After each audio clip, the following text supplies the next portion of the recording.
নমস্কার বন্ধুরা, আনন্দমেলা চ্যানেলে সবাইকে স্বাগত জানিয়ে শুরু করছি আজকের এপিসোড।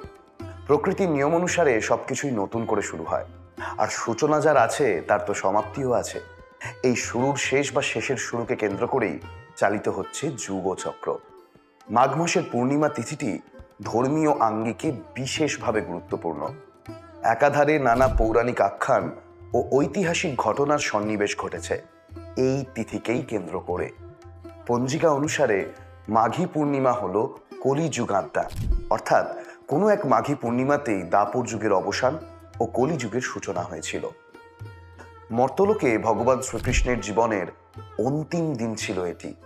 আবার শাস্ত্রে বর্ণিত বিষ্ণুর আর এক অবতার বুদ্ধদেব তাঁর আয়ু সংস্কার ঘোষণা করেছিলেন ঠিক এই তিথিতেই। এমনকি মাঘী পূর্ণিমার দিনেই বিশ্বম্ভর মিশ্র গৃহত্যাগের পর কেশব ভারতীর থেকে সন্ন্যাস গ্রহণ করে হয়েছিলেন শ্রীকৃষ্ণ চৈতন্য। এইসব কাকতালীয় বা পূর্ব নির্ধারিত ঘটনাগুলোকে এক সুতোয় বেঁধে আপনাদের জন্য পরিবেশন করব আনন্দমেলা চ্যানেলের আজকের এপিসোড।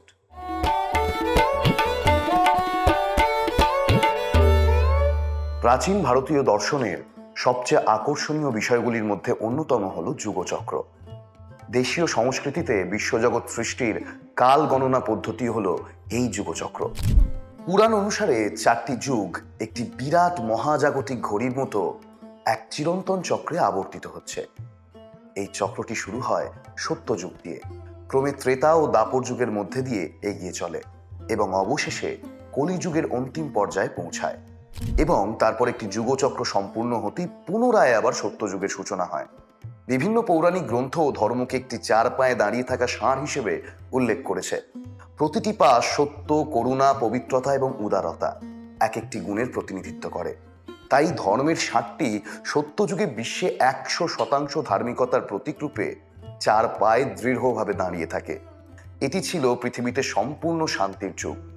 সত্যযুগ ছিল সমস্ত যুগের মধ্যে দীর্ঘতম, যা স্থায়ী ছিল 17,28,000 বছর। ত্রেতা যুগের সূচনার সাথে সাথেই পরিস্থিতির অবনতি হতে শুরু করে।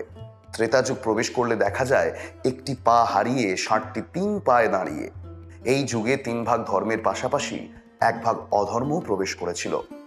ত্রেতা যুগে রাজা পৃথু প্রথম নগর সভ্যতা গড়ে তোলেন। এই যুগে মানবজাতির সৃজনশীল শক্তিকে উৎপাদনশীল ও উন্নয়নমূলক উপায়ে পরিচালিত করার জন্য বর্ণাশ্রমের সামাজিক ব্যবস্থার প্রচলন ঘটেছিল। ত্রেতা যুগ 12,96,000 বছর স্থায়ী হয়। 8,64,000 বছর ব্যাপী স্থায়ী দাপর যুগে ষাঁড়টি আরও একটি পা হারিয়ে 2 পায়ে দাঁড়িয়ে থাকে। এটা ছিল ধর্ম ও অধর্মের 50-50 অবস্থা, যা সমানে সমানে টক্কর দেওয়ার সময়কাল। অবশ্য দাপর যুগ শুরু হওয়ার আগে ত্রেতা যুগের শেষ দিক থেকেই মানুষ ধর্মের পথ বা ধর্মীয় জীবনধারা থেকে বিচ্যুত হতে শুরু করে। দাপর যুগে মানুষের স্বাভাবিক ঈশ্বরীয় প্রবৃত্তিকে অতিক্রম করে স্বার্থপরতা। তার ধারণা ঈশ্বরহীনতার পক্ষে যেতে শুরু করে। কলিযুগে ষাঁড়টি মাত্র একটি পায়ে মরিয়া হয়ে চেষ্টা করে ভারসাম্য বজায় রাখতে, কারণ কলিযুগে পৌঁছে ধর্ম তার পূর্ণ শক্তির মাত্র 25% নিয়ে অবশিষ্ট থাকে মানুষের মধ্যে। বর্তমানে আমরা যে কলিযুগে বাস করছি, পুরাণে সেটিকে অন্ধকারের যুগ রূপে বিবেচনা করা হয়েছে, যেখানে মন্দ সবকিছু গ্রাস করবে বলে মনে করা হয়। 4টি যুগের মধ্যে এটি সবচেয়ে ছোট, স্থায়িত্বকাল মাত্র 4,32,000 বছর। বিষ্ণুর দশাবতারের অধিকাংশই আবির্ভূত হয়েছিলেন সত্যযুগে। মৎস্য, কুর্ম, বরাহ, নৃসিংহ, বামন এই অবতারেরা মহাজাগতিক হুমকির মোকাবিলা করেছিলেন এবং পৃথিবী যখন আদিম বিপদের সম্মুখীন হয়েছিল তখন ভারসাম্য পুনরুদ্ধার করেছিলেন। ত্রেতা যুগে রামের অবতার আমাদের দেখায় যে ধর্ম কিভাবে অধর্মের উপর জয়লাভ করে। ত্রেতা ও দাপর 2 যুগেই বর্তমান বিষ্ণুর 6ষ্ঠ অবতার পরশুরাম কুঠার হাতে ক্ষত্রিয়দের ক্ষমতার লোভ, উৎপীড়ন ও দর্প দমন করে পৃথিবীর বুকে ভালো ও মন্দের ভারসাম্য বজায় রেখে গিয়েছেন। দাপর যুগ শ্রীকৃষ্ণের যুগ, কুরুক্ষেত্রের যুদ্ধের যুগ।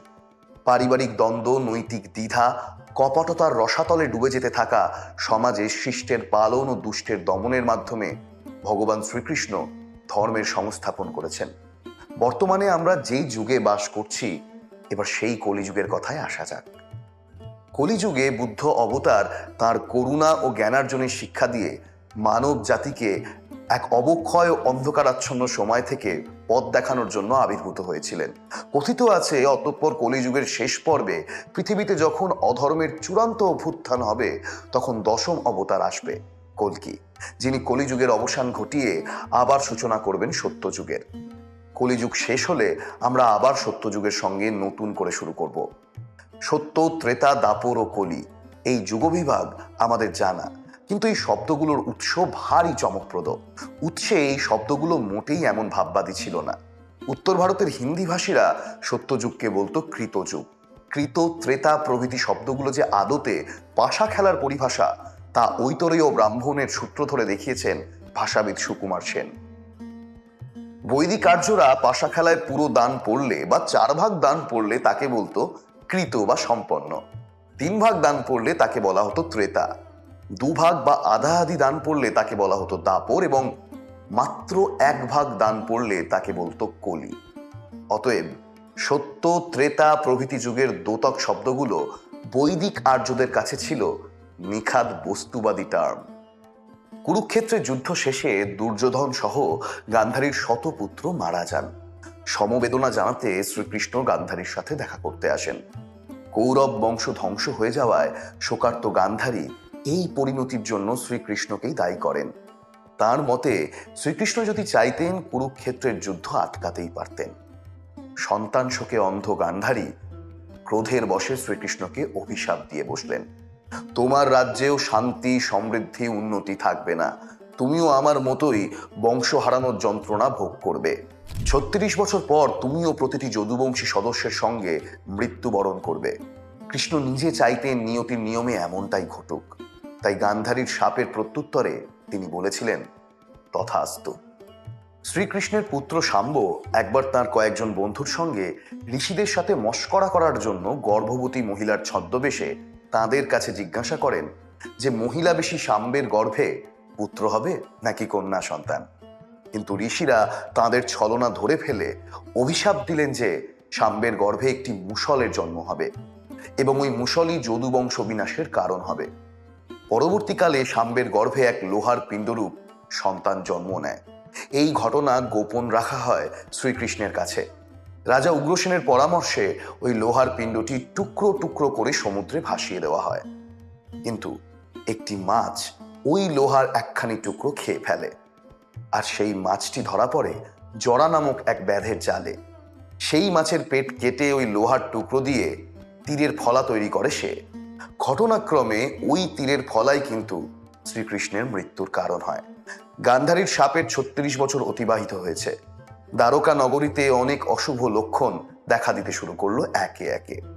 ইতিমধ্যে পাঞ্চজন্য শঙ্খ, সুদর্শন চক্র, এমনকি বলরামের লাঙল পৃথিবী থেকে অদৃশ্য হয়ে যায়।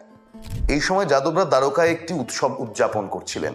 উৎসবের মাঝে তাদের মধ্যে সর্বশ্রেষ্ঠ যোদ্ধা কে তা নিয়ে বিরোধ বাধে, যা ক্রমে লড়াইয়ে পরিণত হয় এবং নিজের শ্রেষ্ঠত্ব প্রমাণ করতে গিয়ে যাদবরা একে অপরকে হত্যা করতে শুরু করে।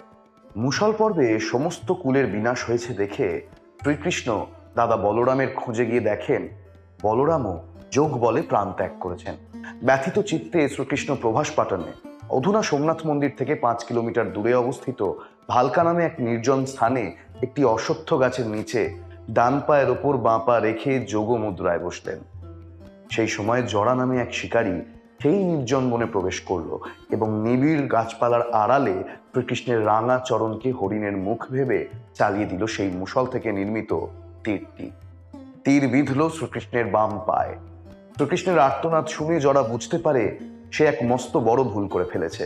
সে ছুটে যায় শ্রীকৃষ্ণের কাছে।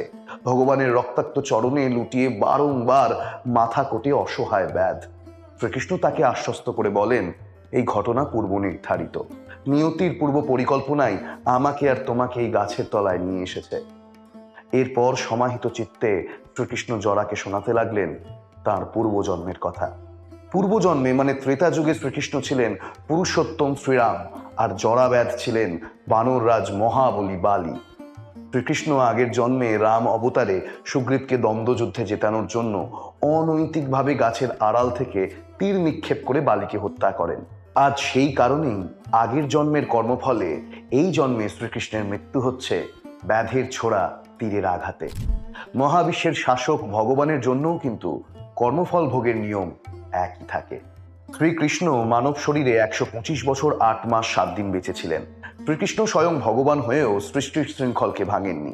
তিনি যতদিন মানব দেহে ছিলেন ততদিন কলিকাল শুরু হতে পারছিল না।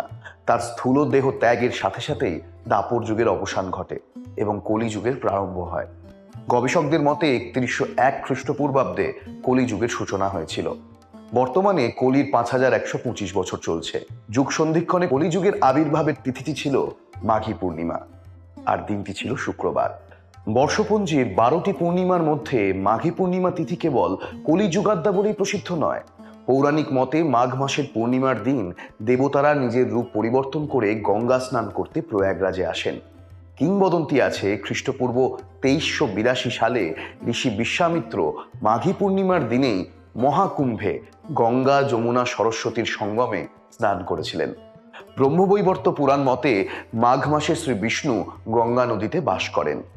মাঘী পূর্ণিমার দিন গঙ্গা স্নান করলে সমস্ত পাপ ও রোগের নিরাময় হয়। প্রয়াগরাজে 1 মাস ব্যাপী কল্পবাসেরও সমাপ্তি ঘটে এই মাঘী পূর্ণিমার দিন। বস্তুত বৌদ্ধদের কাছে কিন্তু এই মাঘী পূর্ণিমা একটি আনন্দের দিন নয়।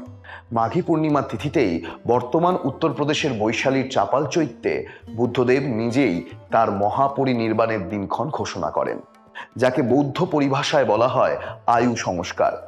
এই পুণ্য তিথিতেই বুদ্ধ ভিক্ষু সংঘকে প্রতিমোক্ষের উপদেশ দিয়েছিলেন। ভগবান শ্রীকৃষ্ণের মানব জীবনের অবসান ঘটেছিল এই মাঘী পূর্ণিমা তিথিতেই। আবার চৈতন্য মহাপ্রভুরও উন্মেষও এই একই তিথিতেই। এ যেন এক ঐতিহাসিক সমাপতন। 1510 সালে 9 ফেব্রুয়ারি 916 বঙ্গাব্দের 26শে মাঘ ভোর রাতে সংসার ত্যাগ করে নিমাই নদী সাঁতরে কাটোয়াতে উপস্থিত হলেন দশনামী ভারতী সম্প্রদায়ের কেশব আচার্যের কাছে। কাশ্মীরের ব্রাহ্মণ পরিবারে জন্ম বলে কেশব কাশ্মীরি নামে প্রসিদ্ধ এই মহাপণ্ডিতকেই মহাপ্রভু দীক্ষা গুরু রূপে বরণ করেছিলেন। কিন্তু সন্ন্যাস গ্রহণকালে গৃহী জীবনের নাম ত্যাগ করতে হয়। চিন্তায় পড়লেন কেশব কাশ্মীরি, এই 24 বছর তরুণ সন্ন্যাসীর কি নাম দেবেন তিনি? দূরদর্শী গুরু উপলব্ধি করলেন এই তরুণ সন্ন্যাসী একদিন জগৎ সংসারে সবাইকে কৃষ্ণ নাম উচ্চারণ করিয়ে চৈতন্য দেবেন। তাই নিমাইয়ের নতুন নাম তিনি দিলেন শ্রীকৃষ্ণ চৈতন্য। 1510 সালের 12 ফেব্রুয়ারি 916 বঙ্গাব্দের 29শে মাঘ শনিবার মাঘী পূর্ণিমা তিথিতেই সন্ন্যাস গ্রহণ করে গৌরাঙ্গ আত্মপ্রকাশ করেন শ্রীকৃষ্ণ চৈতন্য রূপে। আজকের এপিসোড এখানেই শেষ হচ্ছে।